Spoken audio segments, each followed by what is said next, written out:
getting down with the funk in your charm.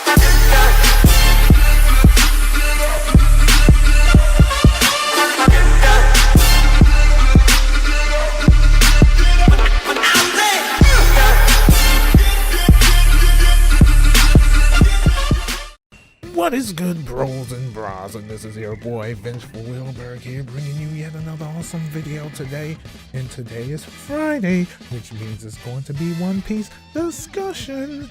And like I said in my update video that I uploaded a few days ago, Friday is going to be reserved for One Piece discussions. Like in the past, I always wanted to do this, but I had no idea as to how I wanted to go about it. But now that I settled down and thought about some things, I have a better idea of what I want to do with One Piece, and I just want to share my reasoning as to why One Piece is something that you shouldn't sleep on and that you should give it more of a chance. And this video series is going to be called What Makes One Piece Good. There are many reasons One Piece is a great series that you can either watch or read. However, some people find it too long, goofy, weird, and lacks consistent fighting. In this series, I will be talking about the reasons as to why I find One Piece great and share why this series deserves more of a chance. Based on the title, you're probably wondering why I am not starting the series off by talking about Luffy. And the reason why I don't want to start with Luffy is because I want to point out key things that makes this series great. Fanboying over Luffy is not going to help me accomplish this task. I want to try and discuss attributes and specific elements from supporting characters, key moments in life-changing moments for Luffy himself. Basically, I want to share the different things that makes One Piece unique. Now, Luffy is an amazing character, and I will be talking a lot about him real soon, but I wanted to do something a little different to make this an interesting video, and so I want to focus a little bit more on Nami, because I feel as though Nami was one of those characters that really helped get me into One Piece starting out. Nami has some amazing development. Not that kind of development, I mean character development. Which is one of the reasons why I found Nami to be a cool character, and we're going to talk more about that starting now.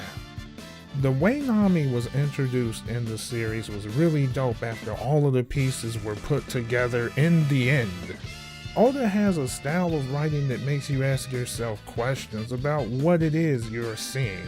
And what I mean by this is there is mystery to characters, abilities, or events, because the first few episodes of an arc doesn't reveal much about what happened.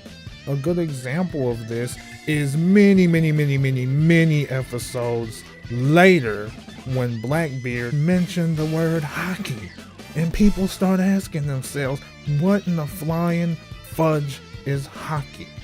I mean, and you don't even get a better idea as to what hockey is until the time skip actually begins. And this tactic is like a double-edged sword. I mean, it helps build an engaging story, but it also has the potential to turn off people who don't really focus much on the plot, especially when they're just trying it out and seeing if they actually like it. So, I mean, One Piece is a series where story is definitely more of a focal point, and that's probably one of the drawbacks to One Piece. It usually takes a while for things to really sink in and get people hyped. So why don't I go ahead and talk a little bit about who Nami is and what makes her so interesting. So I'm going to try to do a summary with minimal spoilers. There may be a few, but I'm trying to leave them out. So Nami is more of an opportunist. She takes advantage of every situation to get what she wants. You wonder why she steals money, because she steals money at the very beginning of the series. It was later revealed after her meeting with Luffy that she hates pirates, yet she's doing something that is typical of a pirate, which is stealing spit, bruh. Why would you hate being a pirate, but yet you're stealing a bag of Flamin' Hots? Oh, Flamin' Hots didn't exist in that era. Oh, there has been many instances that Luffy would help her, but she would always betray Luffy and Zoro in the end, which led me to hate her as a character. There were many times I looked at her like, you freaking bitch. I mean, they're trying to help your ass every freaking time, and you always stab them in the back, like smiling in your face. Oh, I don't remember their words, but she's a backstabber. Backstabber. Oh my god, such a derpy way to say some shit anyway. I mean, honestly, I felt as though I would never like her as a character. However, I was always wondering why she stole money and had such a strange obsession with money as well. It seems like when it comes to cash, she is all in, bruh. I mean, it is so weird. There were even moments where Nami, she's kind of like a savage when it comes to money, where she will bear all to get that cash. Shameless exposure, if you catch my drift. It wasn't until the Arlong arc that I got my answer. Nami's personality was mostly calm, cool, and collected. But when Destiny led Nami, Luffy, and Zoro to Arlong Park, her persona quickly changed. It went from basically calm to constantly irritated. You can even hear the stress in her voice. And the moment that Nami's backstory was revealed just changed everything about her. And it made so much sense as to why she was the type of character that she was earlier on in the series. I mean, like, Arlong was responsible for the death of a lot of important people in her life, including her stepmother, Bellamere. And Arlong made a deal with Nami in order to get back her hometown. She literally had to pay a fee in exchange for the freedom of her loved ones. However, Arlong turned a blind eye to the deal. Nami wasted away her entire life trying to get the money needed. And Arlong broke the promise the moment that Nami returned to show that she actually kept her end of the bargain. I mean, damn, I hated to have to spoil that kind of stuff. But honestly, when you're watching it for yourself, it just brings it to life. I mean, the anime just brings that whole backstory to life. And man, like, words doesn't mean shit when it comes to talking about this. You literally have to see it. I mean, in my eyes, since this was the first time I actually was getting into One Piece like a year and a half ago, the backstory was quite tragic. But the interesting thing about this is many of my friends told me that her backstory isn't even the worst one. And that to me was very, very interesting, because of the fact that that wasn't the worst one. What else could possibly happen if I watch One Piece? And that's what really got me interested in the series. My opinion of Nami quickly changed. I mean, keep in mind, in One Piece there isn't some kind of plot device that can undo something that has already been done, so the stakes are extremely high.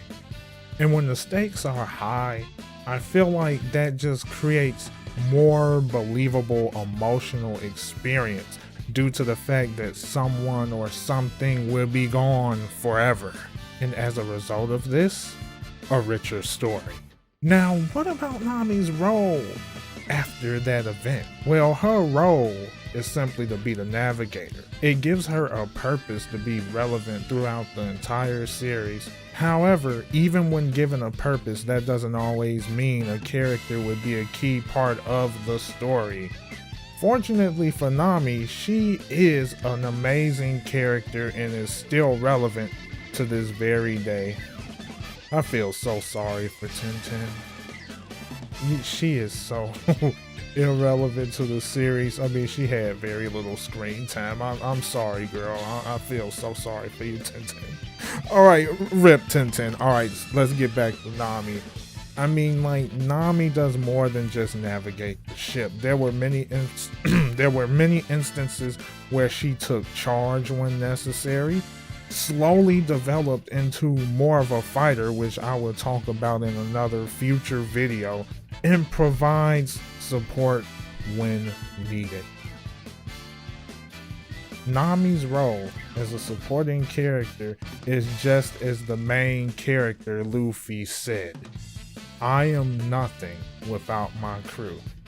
Nami is an amazing character in this series, and the fact that she is still relevant today has a lot to do with the way Oda structures his writing. He structures his writing in such a way where things are not known right away, and you build more of a curiosity and wonder why the characters are the way they are, even if you hate them.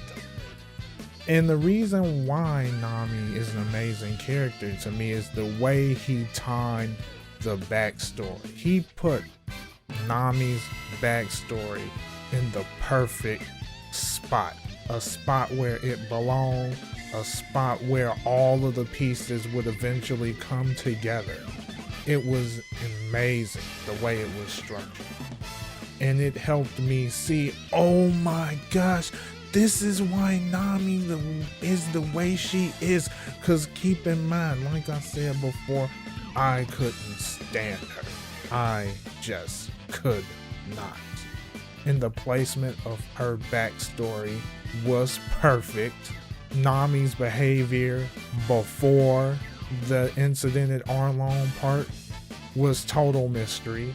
And then when we finally get to the point where Nami has nowhere else to go, no one to turn to, and she literally breaks down, and then you see this backstory, and then you see it all. And you look at her differently, like, wow, this is why she became the person she is. She was traumatized by what Arlong has done. And what Arlong did in the present day made it even worse. And it was just amazing. Like, I quickly changed my mood when it came to seeing and hearing Nami's name to a character that I actually began to appreciate and like. That's what makes one of the many reasons why Oda's writing is amazing. It builds curiosity. It's like he wants you to think about it first. He doesn't give you all the information right away. The pieces comes together, but it doesn't come together immediately. It's to the point where he wants to grab your attention, grab your curiosity. Because when you're curious about something, you're going to stick around to see what's going to happen and find that conclusion that you were searching for. And that's one of the reasons why I'm very appreciative of Oda's writing. I mean, one of the biggest drawbacks to that is it seems as though things begins to drag on longer than needed. But at the same time, it creates a very engaging story. And this is one of the many reasons why I enjoy One Piece. Like, Oda's writing is amazing. And the fact that One Piece is still good to this very day is crazy. Because, like, if you really think about it, for it to still have high quality writing, and it has been going on for this long, that's pretty damn impressive in my eyes. And If you have anything that you would like to share in this video, you know what to do. Comment in that comment section below. And if you enjoyed this video, remember to do that spit with gusto by doing the following: comment, like, and subscribe, and I will see you guys next time. Peace.